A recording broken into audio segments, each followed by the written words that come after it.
On this episode of the Fieldhouse Files, the regular season is over. The Pacers clinched a playoff spot, and tonight is the night in Indy. Front Office Sports' Amanda Christovich joins to discuss Caitlin Clark in the WNBA Draft. I know that Fieldhouse Files has a prolific following. I just want to be careful about sharing too much with the world.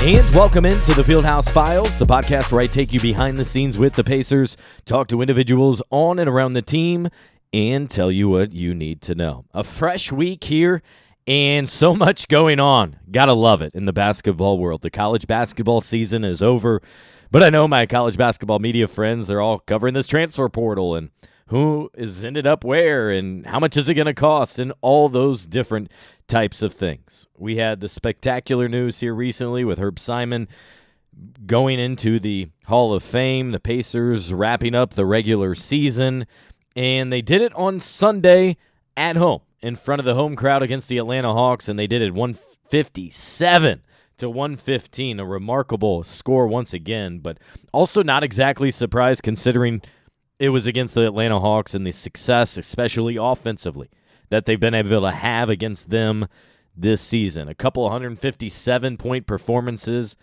Those two games are franchise NBA records for points scored. Should have seen that coming in the final game, and it was a determined effort by these Indiana Pacers, and best of all, you could see it from the jump, which has not really been the case for much of this season. 49 first-quarter points. That's a new franchise NBA record as they jumped off and got them off, started quickly. 13-2 start. Miles Turner was huge. He was the catalyst. That's why I led with him in my story on fieldhousefiles.com. 11 of their first 15 points. And ultimately, Miles, the longest tenured Pacer, a player who had been here in 2019 in April, when the Pacers played their last home playoff game. Well, he and the starters didn't have to play very much. None of them played in the fourth quarter. And in 22 minutes out on the court, Miles led the Pacers 31 points, his second 30-point performance of the season, 12 rebounds, also his 17th double-double of the year. But second quarter, a little iffy, not the best. Third quarter, they messed around for a little bit, but then it was on the Pacers, a dominant win, wire-to-wire, 44-point lead was their largest, and they easily won. I think, if I remember right, I think the spread was only like 8.5. Well, they won 157 to 115. Also, you should note, 16th sellout of the season, more than double the 7 that they had last year. Also, the last regular season home game for Pacers Sports and Entertainment, CEO Rick Fuson. So he revved it up to end the season. Then at the first time out during the second quarter, Fuson was honored by owner Herb Simon. His son Steve Steinman took a photo at center court. And then like Herb Simon and the Simon family does with legends within their own family right there and people who have given so much and elevated the franchise, he got a car. Just like you remember probably Tamika Catchings getting a Lexus. I think she got an SUV, a white SUV, because that's what she drives. Well, Rick Fuson, given perfect for retirement, was a white convertible Lexus. So good for him. Job well done. I could go on and on about what he did and how he helped elevate the franchise, and I hope to in a one-on-one exit interview before his tenure's up on June 18th, which is 40 years to the day that he joined the franchise. One more thing on Rick I should mention was last week he was named the recipient of the Pathfinder Award, which will be given to him September 10th by Indiana Sports Corp, and the award is something that they give out each year for commitment and impact to improving the lives of others and inspiring change and action in their community. So congrats to Rick Fuson right there. 47 wins for these Indiana Pacers. I'm not exactly surprised by that total, if I'm being honest, because going into the year I said just over 500.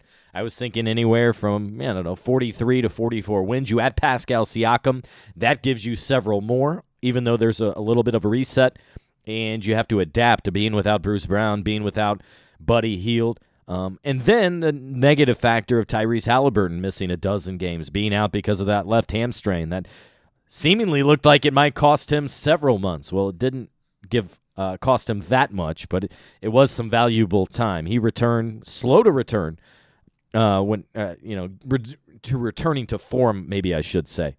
But he is about as good as I think we're going to see from him. Not 100%, but really good now, back rounding into form. And that's exactly what the Pacers need entering the playoffs. The good news is, too, they don't play for a week. I'll get into that first-round series in just a minute, but it will begin on next Sunday at Milwaukee is when it will begin. The Pacers getting the 6 seed, Milwaukee dropping to the 3 seed. It was almost inevitable, seemingly all year.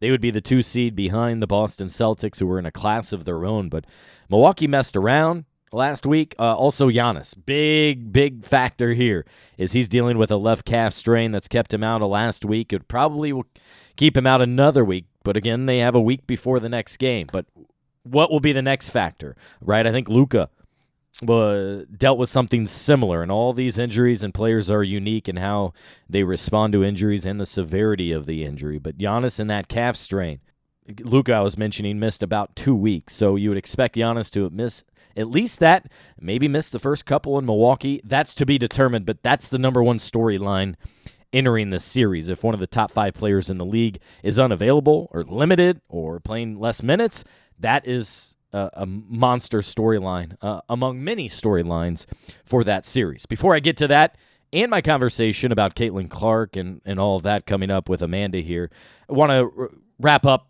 this Pacers regular season, something I'll also do later on, I think, once the season is over, and kind of an exit interview or season review type thing. But the Pacers won 7 of their final 10 games, 4 of their last 5, a couple tough ones that ultimately cost them at Chicago. March 13th against Chicago at home. You were up. DeRozan hits the buzzer beater, then defeats them in overtime. And then that Cleveland game, that was a tough one on Friday, because you look at the standings to close the end of the season. And by the way, first-round matchups, you'll have Celtics versus the 8th seed. Obviously, 7, 8, 9, 10 playing out this week in the play-in tournament, which I'm not a fan of, but it's the 76ers, Heat, Bulls, and Hawks vying for 2 spots. I think it'll be the 7 and 8, which is Sixers, Heat. And Celtics are the 2 seed. Bucks, 3 seed. Pacers, 6 seed. 4 seeds, Cavs. 5 seeds, Magic. Remember, we talked over the last couple of weeks, who do you not want to play amongst, or who do you want to play maybe amongst the Knicks, the Cavs, the Magic? Well, we didn't even mention Bucks.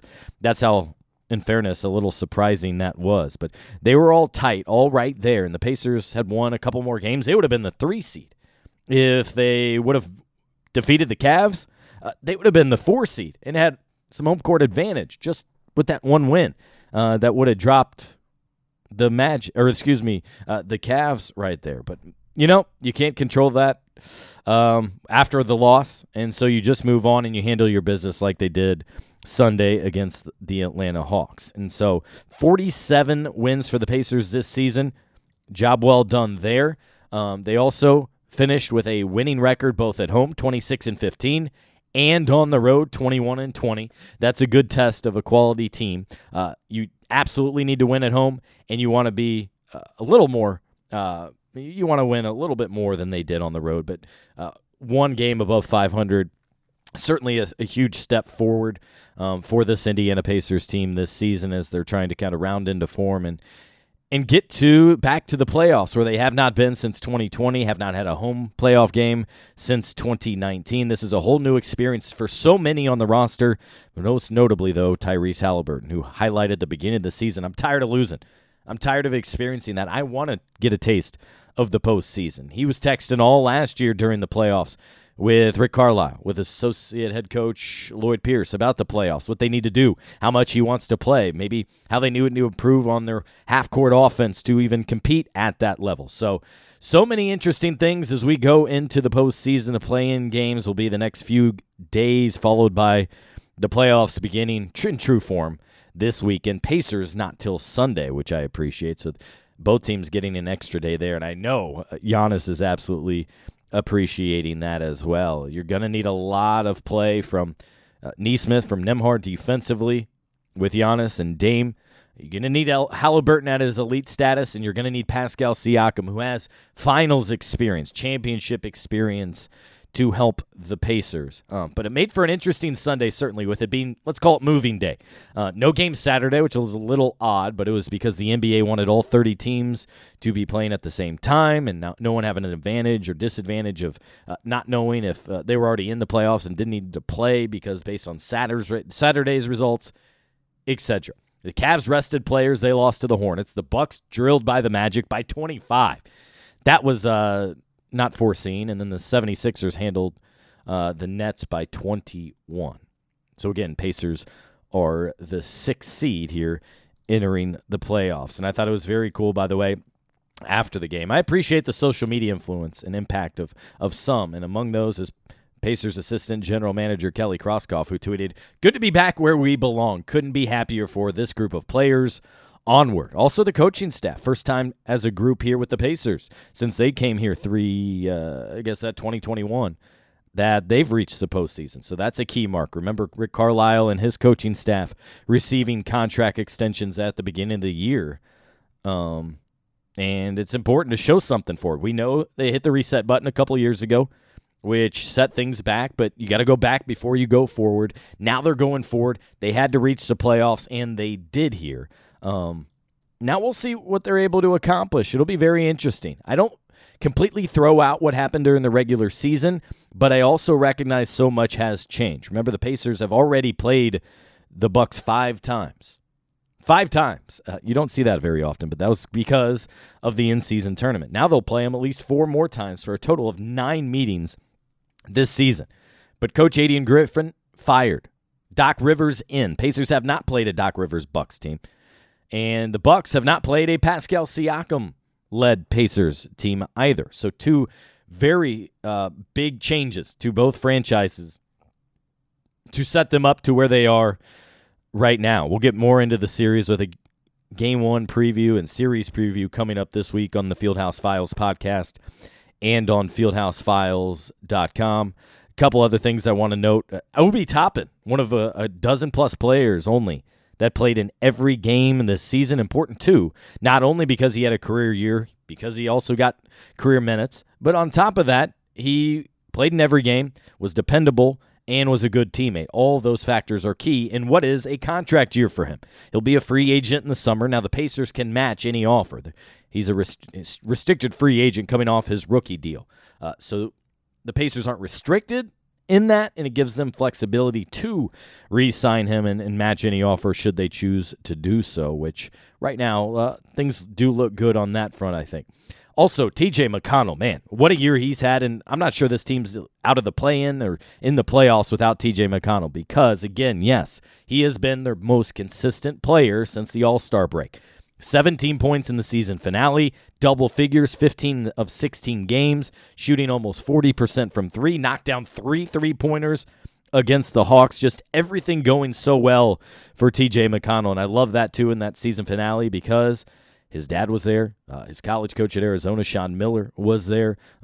His family was there and was just able to go out on the regular season on a high note. Next year, his contract, $9 million, only 5 of it is guaranteed. I don't think he's going anywhere. Huge asset to what the Pacers were able to do. And I'd say he was their second-best point guard this season, as I thought TJ outplayed Andrew Nembhard, who was also set back a little bit by a couple just random things that happened to him, starting with the removal of a kidney stone during training camp. So that wraps up that conversation, wrapping up the regular season, preparing for the postseason here. Team took their team photo last week. Doesn't seem right that Buddy Hield wasn't in that photo. That's the only thing I could think of. But they do try to wait till the end of the season so you have kind of your photo to encapsulate what the roster looked like at the end of the year going into the playoffs. But it feels like Buddy Hield should be photoshopped in to that. And I'm really hoping, just on a personal level, that the 76ers, led by Joel Embiid, reach the playoffs so that Buddy Hield can taste it and taste the postseason just like Tyrese Halliburton. But Tyrese is in year 4. Buddy's been traded several times. He's on multiple teams. He's played the most games in the NBA active right now without a taste of the playoffs. That needs to change. So rooting for Buddy Hield selfishly and the 76ers to reach the playoffs. It would also make a better postseason if Joel Embiid's healthy and able to compete. Well, Monday night is a huge one for this Indiana Fever franchise. April 15th. Yes, it's tax day. It's also the first day after the regular season ended in the NBA. But for the Fever, this is one of the biggest days in franchise history. The biggest day was 2012 when they won the WNBA championship, their only championship. I was fortunate to be part of that team, finishing the year as the equipment manager, was Tamika Catchings and a ball boy for her for the previous 10 seasons. That was kind of my in, joining the franchise back then in July 2003, and worked for the team for a couple years out of college, and now I've been doing my own thing for the last decade plus. So for me, I'm also glad to be back in the playoffs, covering playoff basketball, and not already looking ahead to who are the picks from spots 6 through 9 or whatever. I don't enjoy that as much. I do like learning about these players and their stories in the draft combine and such, but man, this is why you play. Like Miles Turner was saying, this is why you hoop. Well, this is why you write, is to tell these stories and cover the big games like right now coming up with the postseason. And for the Fever, they're just getting started with their season. But at number one, we know they're going to take Caitlin Clark. No doubt about that. A transformational player that is carrying a tremendous burden for the women's game and what she's been able to do and elevate it and wanting to continue to elevate it. And the hope here is that what she and her classmates within the class of 2024 can do is help the visibility, the appeal of the WNBA even more. 36 of their 40 games already known to be covered from a national perspective, whether it's ABC, CBS, Prime Video, etc. Last year, there were 8 of their games that were only available on the Fever's Facebook page.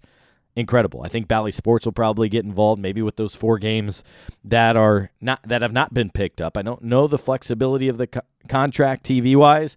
Wouldn't be surprised, assuming health, if one of the national networks picks up the rest of the 4 games. But maybe the Fever will want to retain those local rights or something like that. But just a seismic day for the Fever and for the WNBA. And over the weekend, you had Caitlin, her surprise appearance in the Saturday Night Live Weekend Update. The day before that, she was out in Los Angeles.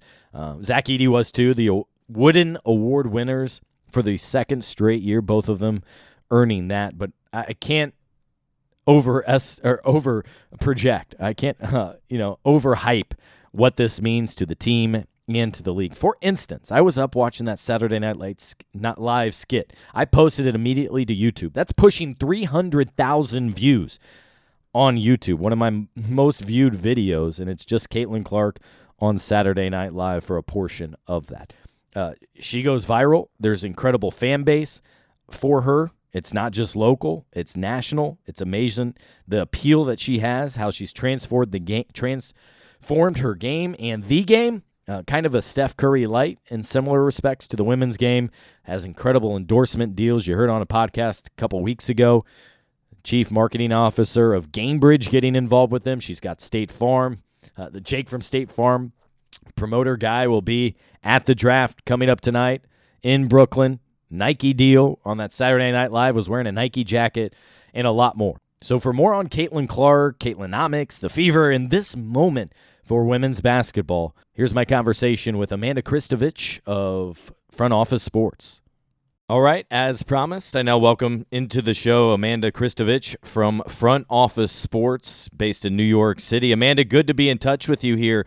It is a big night for the Fever and for the WNBA. So much I want to get into with you, but let's start right there. It feels like to me, being right here in Indiana in covering the Fever, there's more buzz than I can ever remember. And I think a lot of that's obviously the Fever having the top overall pick. A lot of that is Caitlin Clark, but also so much of that is this movement that is going on right now within women's sports. And it's an exciting thing. What interests you most about going into this night for the league?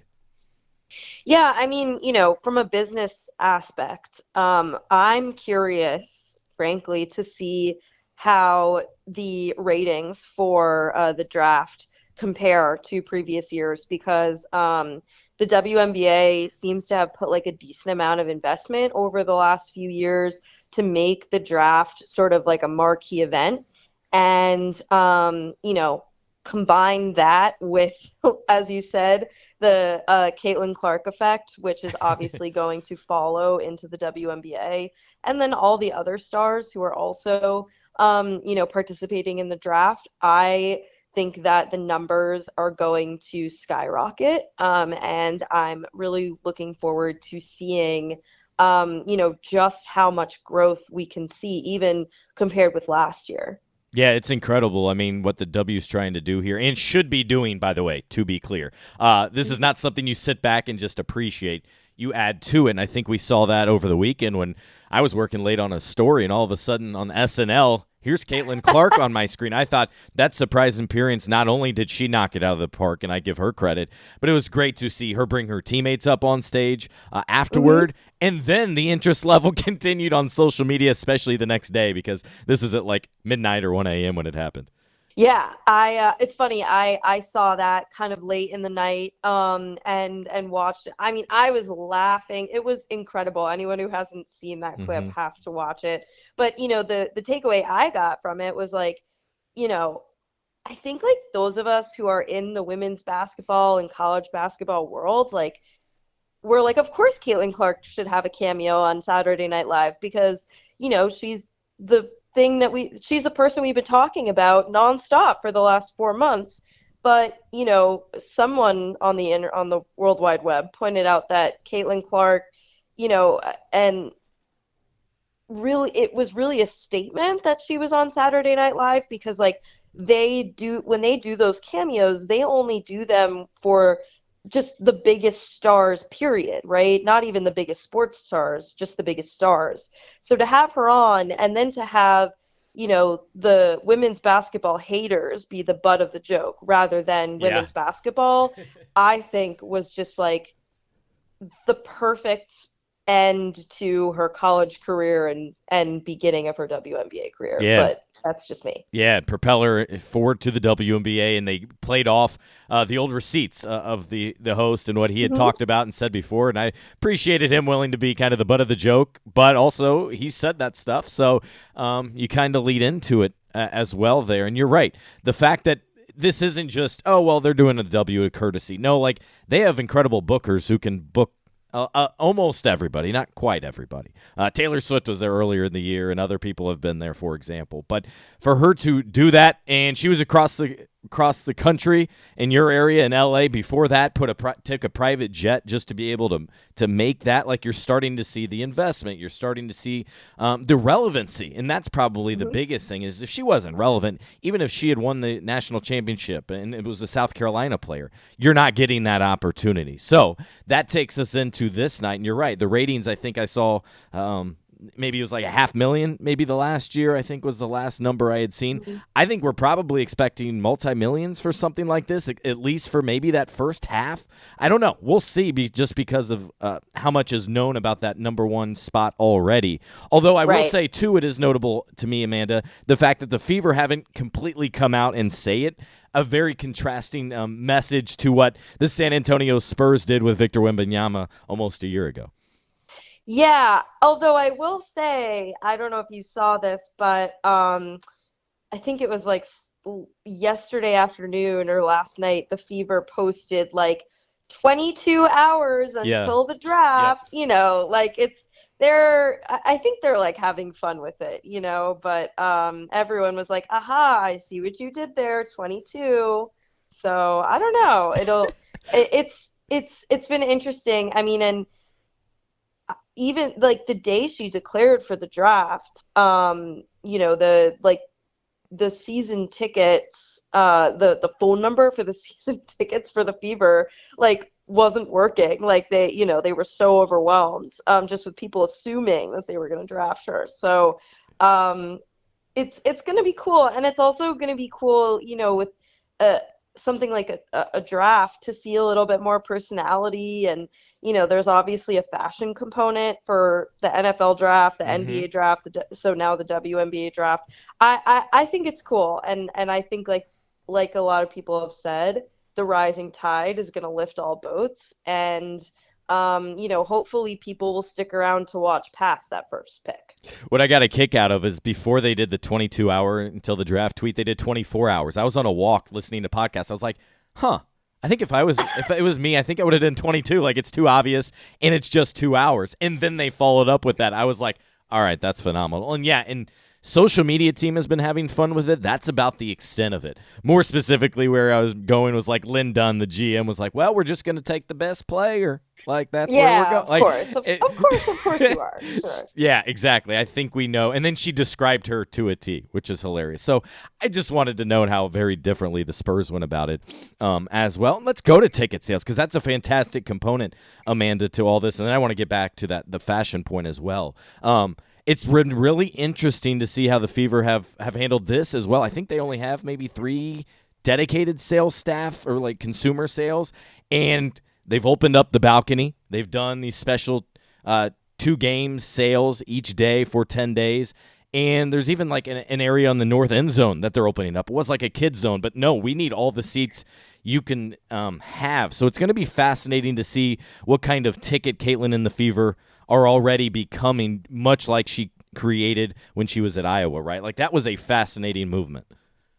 Yeah, and I think all the predictions are that, the effect that she had, the sellouts in and it's not just, in the home arena, right?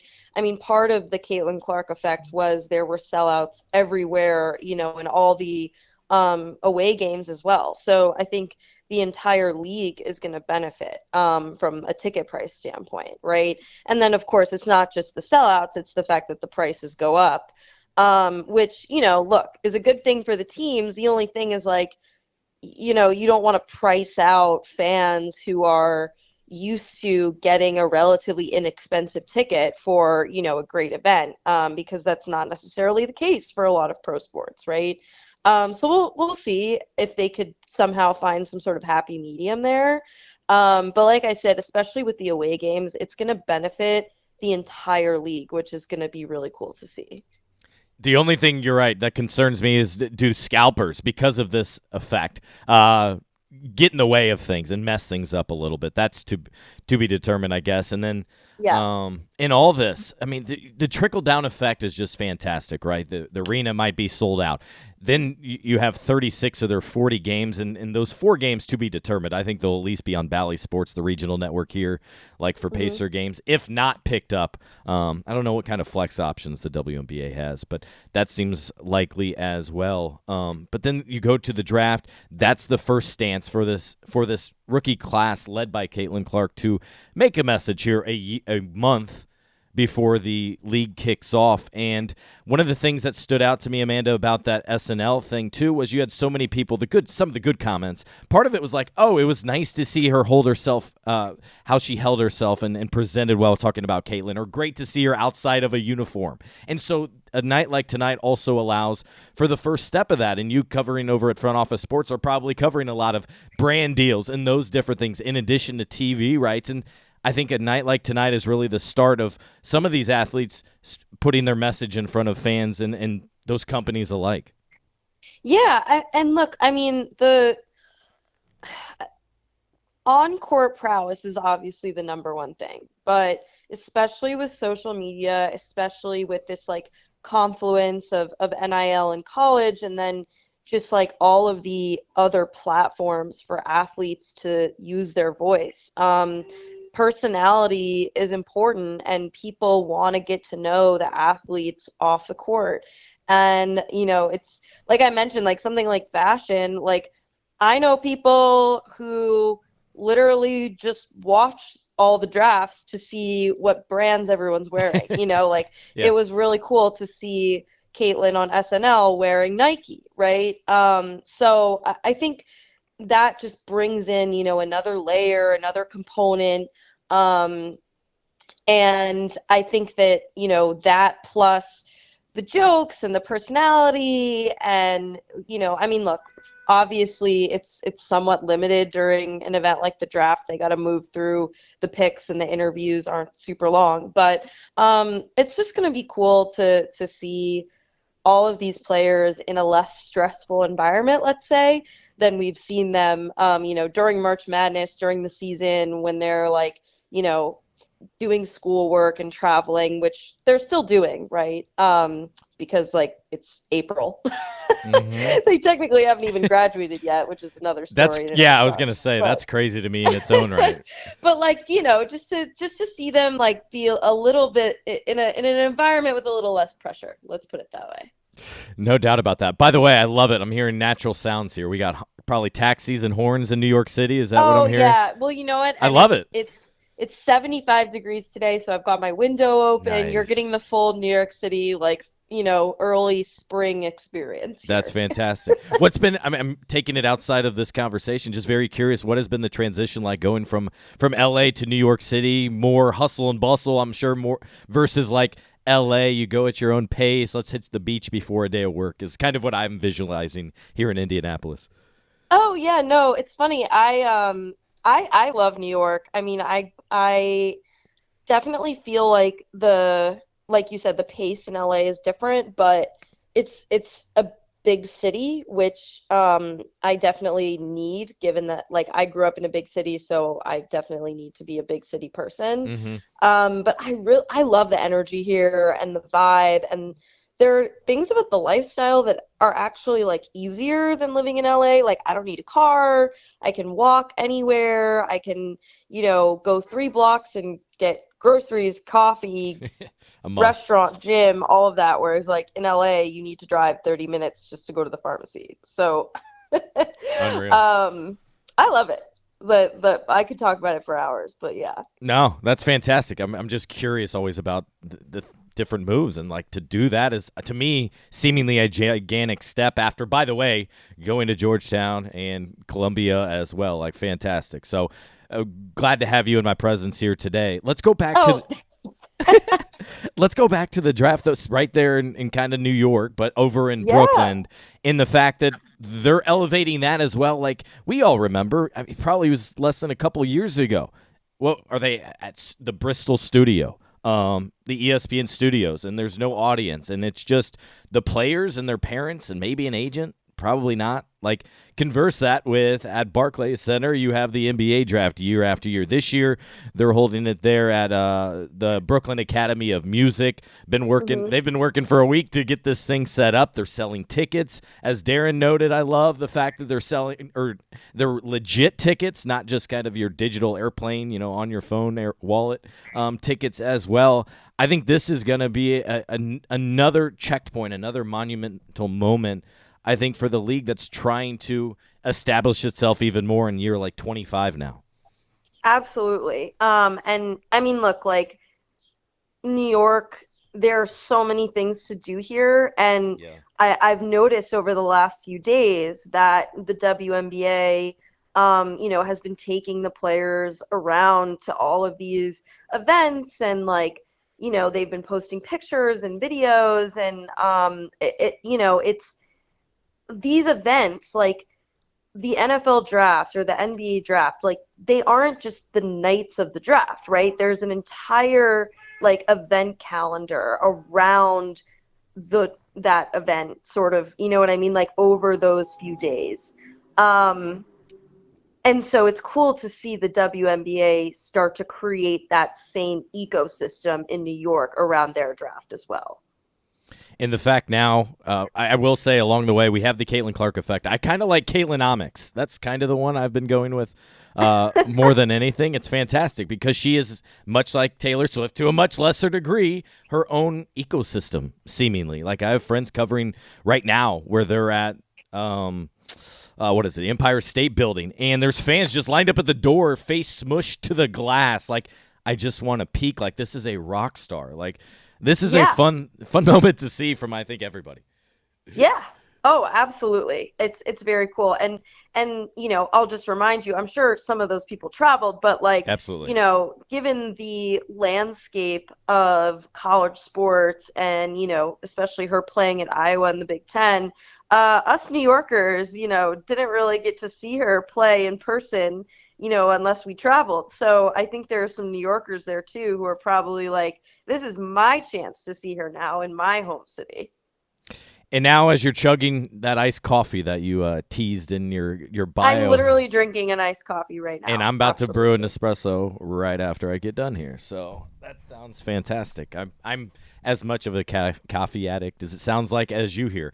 As you take the macro perspective here on where this league is headed and what it needs to do, where do you think kind of the focus or intense microscope needs to be focused on from a league perspective here to ensure, let's call it a successful transition from Caitlin and the other players in her class to only grow upon what they got accomplished and you've been covering at Front Office Sports for the past month and a half here?